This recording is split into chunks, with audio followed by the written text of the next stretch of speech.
Sorry, but like, these weird things, they're fun. I'm having lots of fun. Woo, I'm ready to dance some reggaeton, you know? Like, oh my god, you know? Whoa! Well, yeah, so I'm here to tell you why we have reached victory. Yes. What am I doing? I don't know, but it's a signal of victory! Because, I'm in a very Beyonce pose right now. R-rated. But hey, today I woke up and I was like, you know what? I feel good. I'ma just get ready. And by get ready, I mean my basic bitch energy. No, just kidding. If this looks super awful and disgusting, it's because I don't ever do my makeup. If I do my makeup, it's just to play. Literally, I'm using my mom's makeup. Oh, I'm also using my mom's ring. It's actually her wedding ring. My parents are currently arguing and not talking to each other. So what's trash to one person is someone else's gain, sweetheart. So yeah, it's just a compliment and to contrast this like street vibey look so that I'm not so basic. You know, it's like a combination between Sammy Speaks and Accidentally in Love. You should watch that series. It's a Chinese drama in Netflix and it's 10 out of 10. I want me a C2 phone. I want a C2 phone. Okay, so yeah. That's why I felt like putting on some fake freckles, guys. I can, goddammit! And today I'm wearing this in honor of the characters that I'm gonna mention, because I am in a longing period right now. I am longing for love.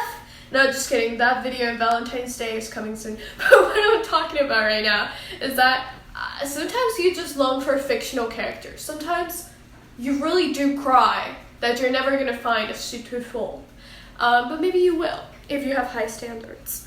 The thing is that I'm so sorry if I look like super like I'm posing or modeling or something like that. It's just that these lights really give me the atmosphere and the vibe that I'm like some sort of you know, like a famous person, a model in a passerella. Fuck! This is why I hate wearing makeup. Did you see that? Did you see that my hair was on my fucking lip gloss? Okay, whatever. Yeah. So yeah. Today I want to talk about not only characters that I love, but why I think we are in the best era ever. Because I was thinking about it and I was like, oh my god, really? We're not creative. All of our aesthetics are just from past generations and times. And then I was in a more positive vibe to it and I was like, oh my god, all of us are just freaking longing. We are longing to be in those times because we don't know those times for real. They're absolute hell.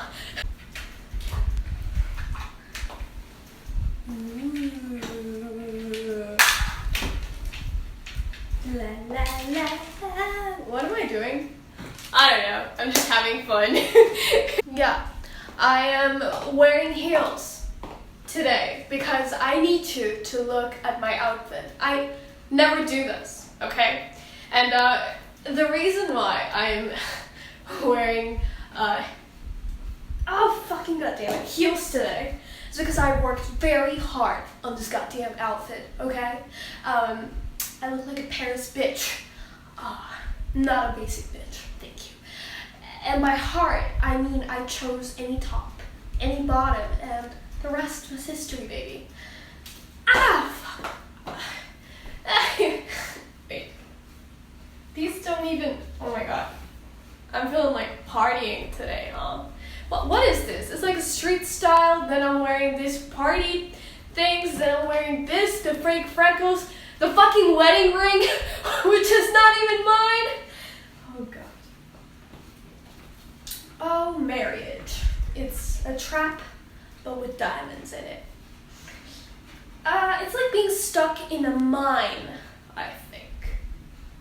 Ah, fucking hell. Yeah, I never wear these, okay? Now that I think about it, I look like thousands and thousands and thousands of Instagram fucking models that I look at in my home feed. I became what I hated the most. Am I happy? Yes! So let's get it. Let's start with the video. Like a dog when it has little boots on. Don't do that. It's fucking annoying. This only looks good in the aesthetic, but like trust me, I look so trashy in real life. Oh my god, I even got that Valley Girl accent going on. I need to get rid of this, okay? It's consuming me. No, but okay, let's get down to business. So, what was I gonna talk about? Why does this happen to me every single time I'm gonna make a video? See, I got my ring, okay? Gold and diamond. My Chanel earrings. Cause I may be wearing street style, but I'm expensive, okay? Cause I stole from a lady in the downtown. No, I'm just kidding. The lady was called Mom. But yeah, I shall no longer digress on this topic. So, the topic of concern, issue, major coverage that is meant to be talked about for the salvation of the world is that I want Baymax and a tanuki to be right here with me.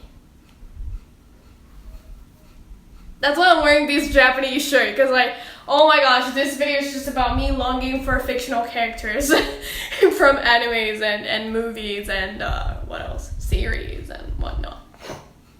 First of all, I'm gonna cry because, yeah, I will never have a Baymax, but most importantly, I will never have a Hiro Hamada in my life. So, or Hamada. I don't know however the hell it's pronounced, okay? So that's very sad. And no, I've seen cosplay of that shit. It looks fucking creepy. I don't want that, okay? I want the real thing or nothing. So, yeah.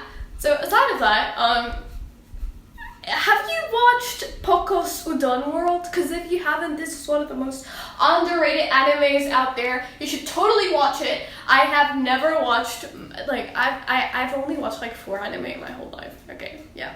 And one of them is Poco's Udon World. And my ex used to tell me it was trash because it was not well known. But that is not true, okay? You need to watch. Oh, you're gonna end up crying. I have a friend who refused to watch the last episode because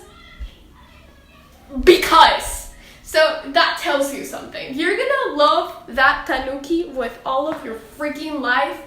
Oh my gosh, Baka! No, but like seriously, if you can watch this song, it's literally about the lyrics say I'm gonna find that SOS hidden beneath your words. It's just such a fucking cute companion. Like children are gross, right? So if you get a tanuki, you have like a pet and a baby. It's like the best of both worlds, because like you don't have to clean their shit, you know? Because like even for dogs, you have to clean their shit. But for this tanuki, which is a wild thing and at the same time a baby, like a child, I mean, he can go pee potty outside, you know? Pee potty, Melanie Martinez, what? But yeah, he can go do the business outside and you don't have to worry about it. And you only stay with the cute, adorable aspect of it. And like, cheeks, you know? Oh my gosh. And then there's Baymax. Like, what else can I say? Freaking, oh my gosh, Baymax. Only that if I had a real Baymax in real life and it sacrificed itself, I would go back and I would kill that bitch for doing that, because I cannot live without my Baymax if I was in the movie. Like, oh my gosh, do you imagine that, losing that Baymax? And it is so sad. It is so fucking sad, because like you will never have a talking dog that is so fucking loyal to you, like a Bolt, the super dog. You won't have Like, there's so many fictional characters that I just think about and I start crying. Even like fictional characters from movies that are played by actual human beings. It's like, I will never meet someone like that, you know? This video is just to vent, if you haven't already noticed. This is like the most self-absorbed thing ever, like from the looks to the heart. I consider myself what is an emotional whore. So I just go out there and I spread my feelings and I see if I make connections with people. So maybe we can be connecting. I'm connecting with like 1,000 people. That is very polyamorous of me. But aside of my promiscuous emotional affairs, I'm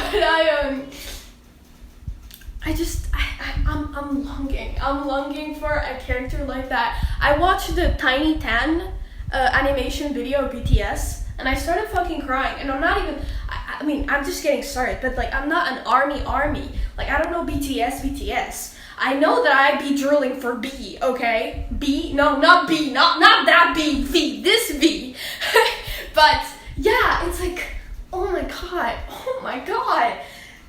I really needed that to happen to me like a couple nights ago. No kidding. No, nothing. Like, I just needed them to come out of the phone and just freaking hug me and like,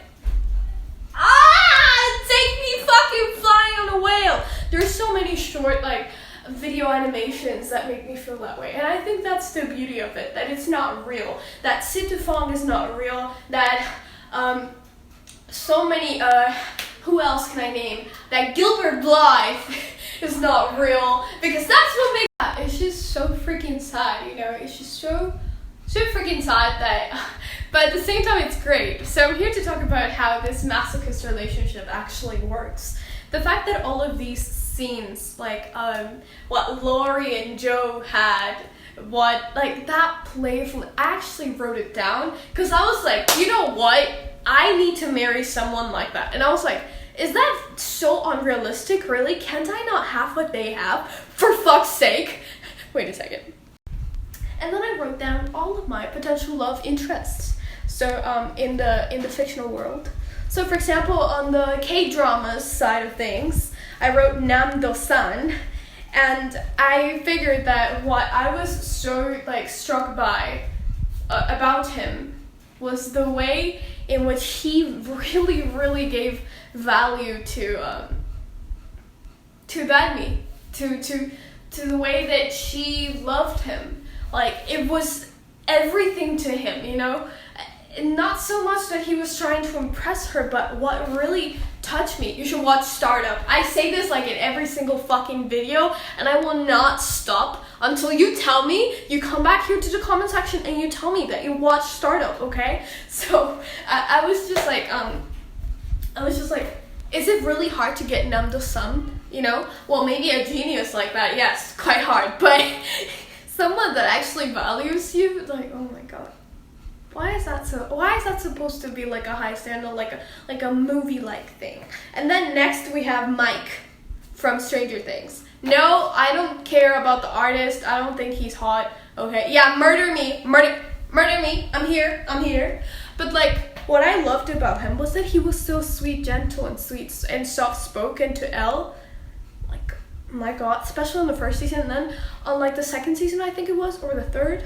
No, the second. He says he called Elle for 300 and something days. Like, that type of like, he's so constant and so, like, he never lost hope. And like, the true love, you know? It's just, no. That's what I want. That's what I need. But yeah. And then I wrote Gilbert Blythe, and I was like, he's a gentleman, super respectful. He dances, okay? He dances, like, and he's so flirtatious when he dances. That scene, you need to look it up, okay? And with an E, Gilbert Blythe dance scene, the fucking chemistry, goddammit. And then you see the actor in real life, and it's like, oh. Yeah, I kind of prefer Gilbert. That's the sad reality. That's why I don't do much research of the actors. You know, of like the real life version to them. I just stay with the fictional characters. If I listen to a singer, I don't want to know about their private life. I don't want to know how they look like. I want to know what they are. Like, there's this singer from Cigarettes After Sex, and his or her voice, I don't know what it is, but it sounds for both ways, and it is so amazing. It is like a unisex thing. Like, I cannot put it one, and it's so magical. Like, I don't want to destroy that. Like, I don't want to think it's a, you know, like that kind of magic. It's like an intrigue, like curiosity. Yeah, I don't like to break that. So yeah, it loves Anne for what she does and how creative she is despite everyone hating on her, and writes her a fucking letter. Oh my god. These things that I'm mentioning here, these things are achievable. They're not out of this world. What makes them out of this world is like the scenery and all that kind of stuff. I'll go to that in a second. And then I wrote Laurie from Little Women. I was like, he's so affectionate, caring, insisting for Joe's love, and playful and silly. Oh my gosh, I need someone like that. And then I wrote Will from the movie Me Before You. That scene in which he gifted her the bee socks. That scene was so fucking cute. It was what, dude, I am the CEO of wearing a bunch of weird shit.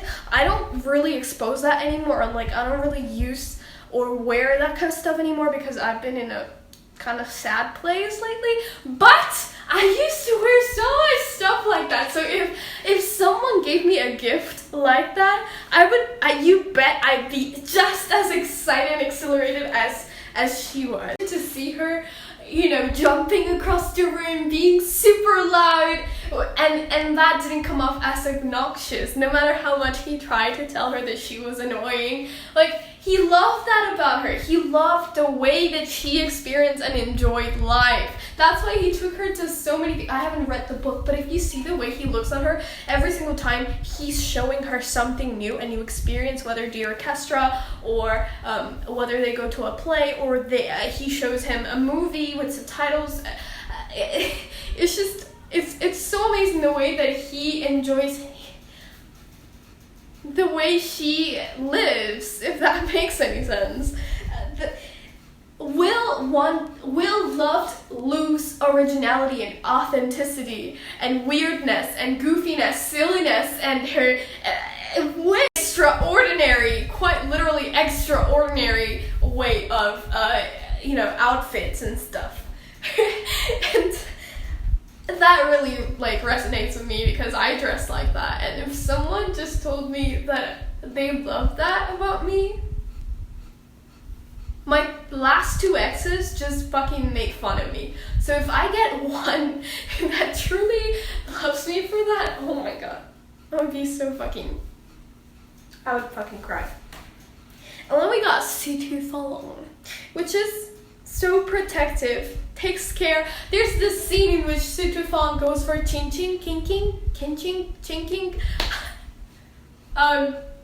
Ting Ting, I don't know how to say her name. It's a Chinese drama, goddammit. I can barely go with Korean dramas and Japanese dramas without making a pronunciation mistake.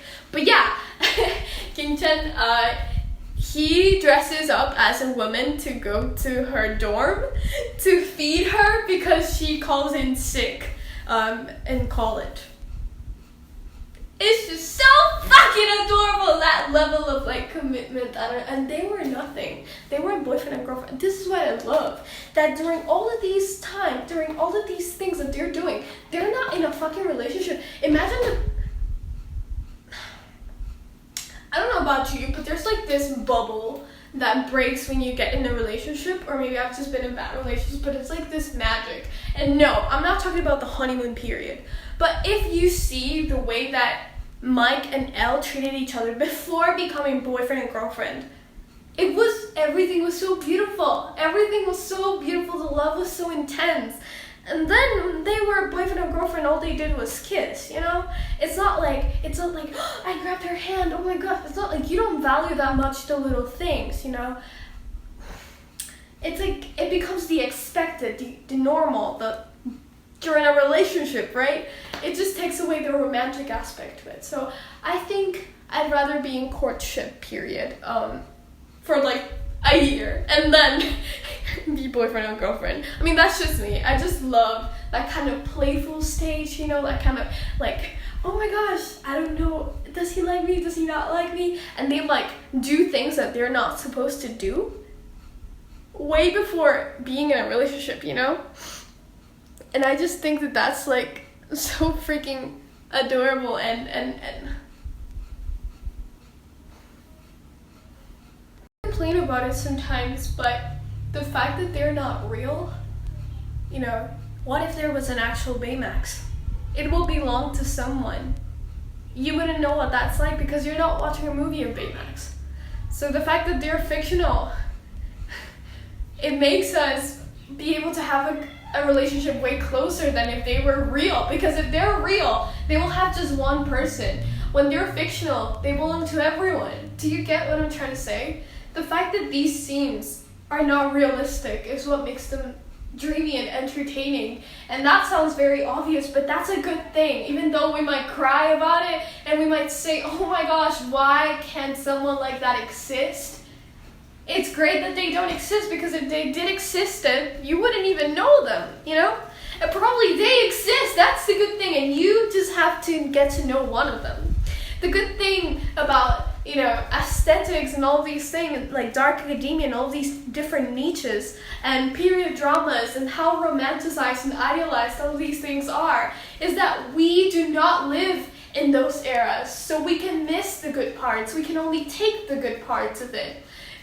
It's great because as much as it tortures us to think that they are not real, they are real for us, they are more real than ever in our hearts, and they comfort us just as much as we torture ourselves. It is comforting to think of the fact, to dream, to hope for a tanuki to just, you know, appear from thin air, or any type of fictional character that I'm leaving behind because I cannot remember exactly. What other character like Baymax do you recall being so like heart-struck by, like that you just cry at the fact that that person, or like whether a romantical character or even a friend in a character, like a friendship like that? What kind of characters do you beat yourself over the fact that they're not real? Or what kind of era in life? What do you miss? Like, do you miss the long balls, wearing gowns and dresses? But do you know how disgusting those periods actually were? How much hunger and miserable it was. I don't know how much, like perhaps in period dramas, like, you know, do you want a lie? You can watch two things. You can watch Alias Grace, or you can watch Little Women. Oh, I don't know if they're both in the same. I don't know. You can watch Anne with an E or Alias Grace. You can watch so many things, and they're just different perspectives. You know, Alias Grace is just a darker period drama, but it's true. Those times were like that. They were disgusting. They were ugly. They were sad. They were savage. They were not good for you or me. Do you want to see dinosaurs? Do you want to go back to the 80s, 70s, 60s, 50s? You like vintage stuff? Well, it's good that we have vintage, you know. Nowadays, we buy things that look old, and, you know, we throw to the trash the actual old things that we have. But it's like that, you know. It's good. It's good that we didn't live through any of those ages, because then we wouldn't feel that romance, that ideal way, that artistic way of seeing those eras, those things. We would have both the good and the bad, and it would just become another mundane thing. Maybe people in the future will look back at our times and they will be like, oh, that was so cool, and they were doing this and that and then blah blah blah blah blah, you know.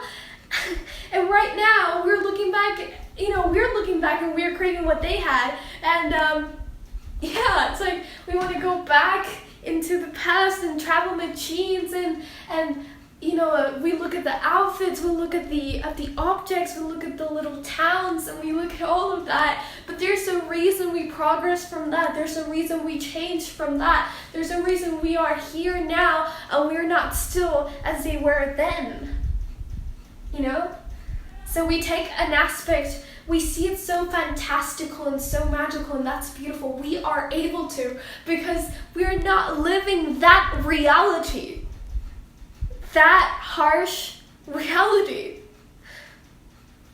So, or we're not living in that movie, because if we were in that movie, we would be overwhelmed. We would feel so sad.